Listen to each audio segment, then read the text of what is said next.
Oh, God. Oh, here we go. Ubisoft hits the Division and Avatar studio. Massive entertainment with layoffs. 6 days ago, they shut down Ubisoft Halifax.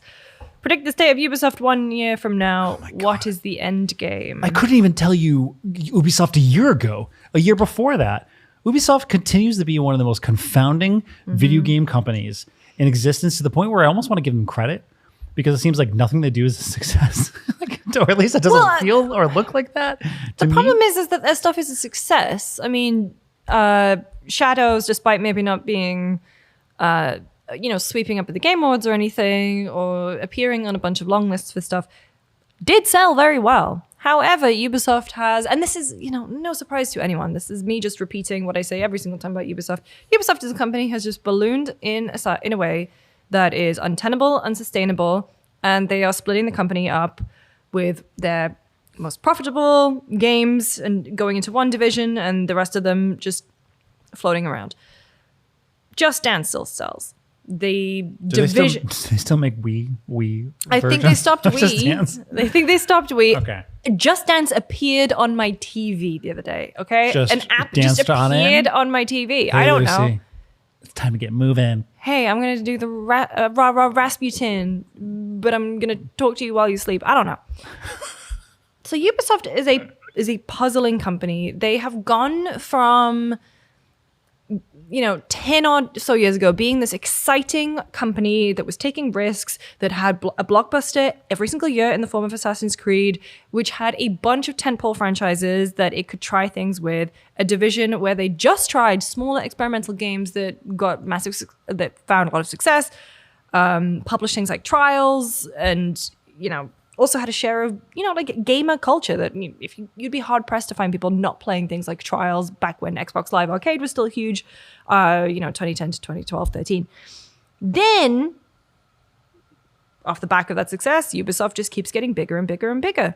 Everything is taking longer than it should have. Margins are narrowing. And then we find itself in this insane position where they've made insane choices, just doubling down on the worst, or at least my most frustrating, the gameplay design practices that frustrate me the most. I should be really wearing the beef of the week hat for this, but it's okay. And now we find themselves in a place where they're just going to keep making cuts. It will be death by 1,000 cuts. Anyway, predict the state of Ubisoft 1 year from now. I think the cuts are just going to keep on coming. I think that sucks. I want to correct myself earlier, because I said, it just seemed that you have all these failures, or these things that these things that aren't a success. Because it's like, I think that's my perspective as someone who's not a big Ubisoft game person, where it's not that I forget, but you see games like Division, which I did interpret as a success. I see games like Siege, which I know is a success. Oh yeah, so but then there's all these other games in between. These like things that they're throwing like spaghetti at the wall. What was the battle royale they tried doing? Hyperscape. Yeah, that's the thing. So chasing trends. And I'm not saying that they are not still experimenting with stuff. We had 2 smaller Prince of Persia games last year. I didn't play Rogue, but Lost Crown was fantastic. Yeah. More of that, please. But at the same time, they're going to look at that. That is not making the same amount of money as Assassin's Creed. And unfortunately, most AAA studios and publishers at this point are now expecting Assassin's Creed money. And anything that, even if it is a success, which if it is not pulling in millions and millions and millions, is deemed worthless, not a success. It's an insane way to look at the market, and it's a huge reason why gaming is in the pickle that it's in. Yeah. Also, massive. It's kind of astounding to know that they did the Division. Yep. The Avatar game.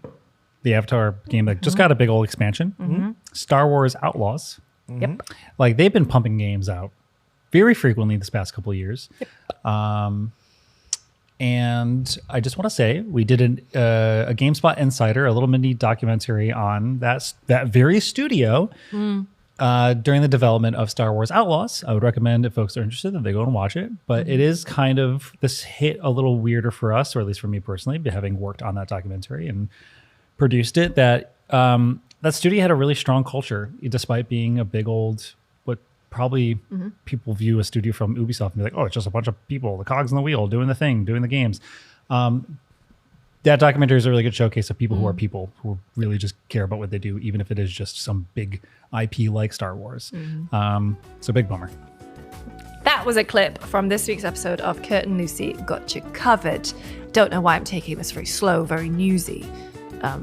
But we hope you enjoyed it and hope you want to watch the full thing. That's right, Lucy. James, thank you for watching this clip. And if you want to email us something that we'll read on the show, you can do it at gotchacovered@gamespot.com. I'm Kurt. That's Lucy. Okay. And I'm Lucy. Over to John Luke with the weather. Raining.